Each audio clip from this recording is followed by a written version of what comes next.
Hello, everyone, and welcome to One Civil Law, where we learn through the misfortunes of others. As always, if you're enjoying our content, please remember to subscribe to help our channel grow. For today's case, we are dealing with a situation with excessive force by the police, where the police shot someone merely because they were acting in a mentally disturbed way, but wasn't really a threat. This is the case of Tabares versus City of Huntington Beach. In this case, the City of Huntington Beach shot someone 7 times outside of 7-Eleven. I wish I could say that's a joke, but it's not. And the reasons that they shot him, not really the most convincing in all time. So we have to decide whether or not we can sue the police. We have to decide whether or not we can sue the police because the police shot someone 7 times who was 15 feet away from the police and didn't have a weapon and wasn't really a threat at the time. Can we sue the police for this? Let's find out. Dylan Tabares was fatally shot 7 times by a police officer in front of a 7-Eleven. Tiffany Tabares brought federal and California laws in response to her son's death, and both state and federal law. We addressed the difference between the Fourth Amendment and California's negligent law. So, as is true as always, right, the states can have different law, and they can go further than the federal law. So we can ask 2 different questions. Are you liable under the federal law? Are you liable under the state law? And it's helpful to keep these concepts distinct. So we have to first keep that concept distinct so we can address them separately. All right, let's do that. On the morning of September the 22nd of 2017, Officer Esparra, a City of Huntington Beach police officer, sat in an intersection in his police vehicle when he noticed Mr. Tabares standing outside on the sidewalk. He's standing outside on the sidewalk. Okay. Officer Esparra had never seen him before, had not received a call for service regarding him, and had no reason to suspect he had a weapon or was committing a crime. He's standing on the sidewalk. Mr. Tabares caught Officer Esparra's attention for several reasons. He was wearing a sweater on a warm day, walking abnormally, making flinching movements with his hands, and looked over in Officer Espinara's direction several times. Simultaneously, Jack Rodden, a former police officer standing on the corner, noted Tabares taking himself and making gestures with his hands as he passed Rodden. So this guy is standing on the street corner in a sweatshirt, arms sweaty, and the police take note of it. Okay. Officer Esparra decides to talk with Mr. Tabares. He parked at the 7-Eleven towards Mr. Tabares was walking and exited the vehicle. He then asked Mr. Tabares to stop walking to talk. Mr. Tabares responded no and told Officer to leave him alone while continuing to walk away. All right, so you can do that. You can do that because you don't have to talk to the police under any circumstances.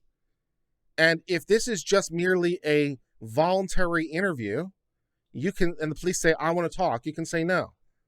I just want to continue walking around on the street in my sweater. So what the officer probably should have done at this point is said, thank you, have a nice day. But the officer didn't do that because contempt of cop or something. I don't know. Let's read on. Officer Esparra over here decides to detain Mr. Tabares for an unspecified reason and instructs him to walk away multiple times. All right, so let me help you out on this one, all right, police officers. If you want to stop someone involuntarily, at a bare minimum, you're going to need to do a Terry stop, which means you need reasonably articulable suspicion. You need a specific reason, any reason at all, to think that this guy is committing a crime or about to commit a crime. He's standing on a street sidewalk. He's wearing a sweater. And you think to yourself, I'm going to conduct a Terry stop because of my reasonably articulable suspicion. I am dubious.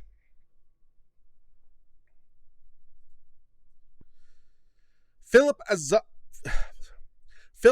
Azevedo, a customer at 7-Eleven, stated Mr. Tabares had a crazed look on his face when entering the lot and looked completely out of it. Shannon Forge, a nurse sitting in her car facing a 7-Eleven, thought Mr. Tabares looked intimidating and intoxicating, possibly under the influence of PCP or methamphetamine. Okay. Mr. Tabares then walked towards Officer Esparra in a confrontational manner with his fist clenched. Forge began recording on a cell phone, so we got some cell phone video of all this. Officer Esparra backed up on the sidewalk while instructing Tabares to stop, then tasered him with no visible effect. Mr. Tabares then approached the officer and punched him in the face. So now we have a fight between the officer and this guy. So this is going off real well. The two began to fight, and the officer appeared to put Mr. Tabares in a headlock. After several seconds, the two ended up on the ground. Officer Esparra was on top of Tabares, while he resisted with his back on the ground.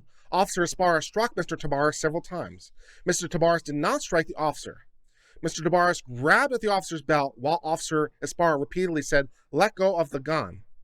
Officer Esparra felt Mr. Tabares take an item from the officer's belt, which turned out to be his flashlight. Officer Esparra stood, drew his gun, and separated from Tabares as his body camera started recording. Officer Esparra retreated about 15 feet away and saw Tabares holding what the officer should have known was his flashlight. All right. So, like all good things, we can evaluate this in a continuum, right? And justification of force is going to change in any given moment from second to second. So this guy starts a fight with the police. I don't know why. He's having a bad day. I don't know. He decides to punch the police officer in the face. They wind up on the ground. They're fighting on the ground. Now, at this point, the use of force is authorized, right? Because the officer's in threat. And so he's trying to take control of the situation, which he has the right to do. The guy's grabbing his belt. He says, stop doing that. He's worried about his gun being drawn, which is a reasonable concern, right? So what was happening at that moment is one part of the picture. But then what happened is he was able to physically separate from the guy and get 15 feet away from him. And, you know, he knows that Tabares doesn't have his gun. Do you know how the officer knows that Tabares doesn't have his gun? Because he has it because he's about to shoot Tabares. So it can't be his gun because he has his gun. Right? So it can't be a gun in his hand because you have it. So is deadly force authorized at that moment? Not really. He's 15 feet away. There's no immediate threat. So, yeah, no. Officer Tabares stood with his left side turned slightly towards officer while holding a flashlight in his hand. 3 seconds after separating the 15 feet, Officer Esparra shot Mr. Tabares 6 times, shouted, "Get down," twice, then shot him a 7th time after he stumbled from the gunshots. Mr. Tabares slumped to the ground dead. So, yeah, this is where the excessive force comes in. We shoot him 6 times, and after he's already tumbled to the ground, we shoot him a 7th time. For the thing in his hand, which we know can't be a gun because we're shooting him with the gun. So, could be excessive force. Could be an excessive force, maybe not particularly going well. So now we have to evaluate this under both federal law and California law, so let's do that. We first compare the contours of California's negligent law governing the officer's use of deadly force with the Fourth Amendment standard. Under California's law, a plaintiff must show defendant has a duty to use due care, breached the duty, and the breach was a proximate or legal cause of the resulting injury. Officers have a duty to act reasonably when using deadly force. The reasonableness of the force must be judged from the perspective of the officer rather than with 20/20 hindsight. So we can only rely on what the officer could have known or did know at the time. Officers are liable if the tactical conduct and decision leading up to the force show, as part of the totality, the use of deadly force was unreasonable. Thus, California's negligent law regarding the use of deadly force overall is broader than the Fourth Amendment. Certainly sounds like it, right? This is different than the Fourth Amendment standard because we're talking about like reasonableness and what a reasonable officer would do instead of what's clearly articulated. So, yeah. California courts do generally use the same consideration as federal law in assessing the officer's tactile contact at the time of shooting as part of the circumstances.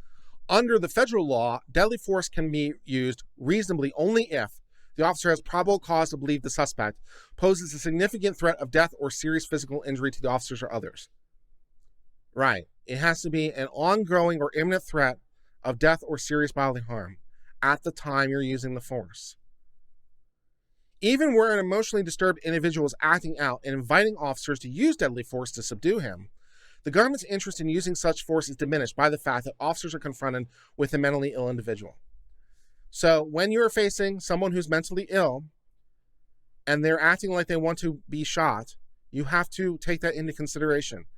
You have to take into the fact that they're diminished capacity. So, yeah. We turn to the first issue. The record, including declarations by two former police officers and Azevedo's testimony, show a reasonable jury could find the officer should have suspected Tabarez could have mental health issues. So the first thing that we have to consider in the totality of the circumstances under California law, because California law sets the line differently than federal law. So under California law, we talk about this reasonableness and the entire picture. So one of the things that you have to say is, well, did the officer know there was mental health issues? And a reasonable jury could conclude that based on all the behavior that happened. So that should have been known to the officer and therefore factored in. A reasonable jury could find, not necessarily must find, but could find the officer was aware of that, and that might be a factor. Okay. Based on review of the evidence, including relevant videos, Rotten's declaration, and the police officer incident report, Clark concluded a reasonable officer in the officer's position, acting with consistent standard police practices, would have known or should have known Tabarez was mentally ill, because such officers are trained to recognize the mental illness. Considering all evidence in the light most favorable to Tabarez, a reasonable jury could conclude the officer should have suspected mental health based on the relevant training and observations similar to those of witness who believed that he had mental health issues. Second, the district court conflated Fourth Amendment excessive force standards with California's negligence law. California's negligent law is overall broader than the federal Fourth Amendment in excessive force cases, which California can do. California can extend more rights than the federal system. So they can say the police officers are more restricted as a matter of their state law. In California, an officer's pre-shooting decisions can make his later use of force unreasonable under totality of circumstances, which is decidedly less true, if not untrue, in federal law, right? All that really matters is what happened at the moment of the shooting in the federal law. But in California, you can look to things that led up to that, which, yeah, not so much in the federal law. The federal law is much more constrained in time. So in this case, a jury could find the officer unreasonably failed to follow protocol dealing with potentially mentally ill persons before using force.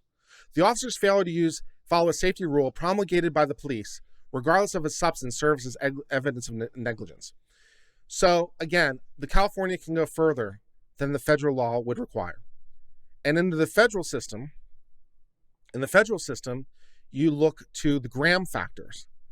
And in the Graham factors, you look to the moment of force.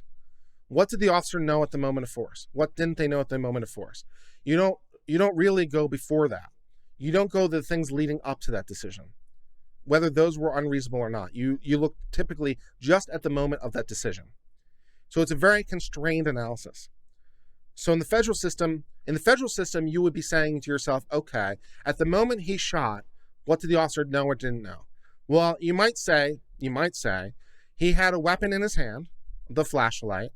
He was 15 feet away, within striking distance. Maybe that's a thing, right? Maybe that's a thing. But under California's law, because it can go further, it says, wait, no. We have to consider how you got yourself in that position. You should have known he was mentally ill. You should have known that. You should have done things differently up to that point to deal with that issue. So maybe you're negligent, right? So we're not even dealing with, did you commit a crime? We're just dealing with, did you commit negligence under the relevant state law based on the training that you had? So much different, much broader than the federal standard. Ample evidence supports that Officer Esparza potentially failed to de-escalate the situation per the state guidelines regarding mentally ill individuals. For instance, Clark stated that Esparza failed to respond as taught by his training, which states that appropriate tactical actions officers should do when confronted with mentally ill is to request backup, calm the situation, avoid physical contact, determine if the person is taking medication, acknowledge the person's feelings, and not to make threats. Before interacting with Mr. Tabarez, Officer Esparza had no reason to suspect he was dangerous, had a weapon, or committed a crime.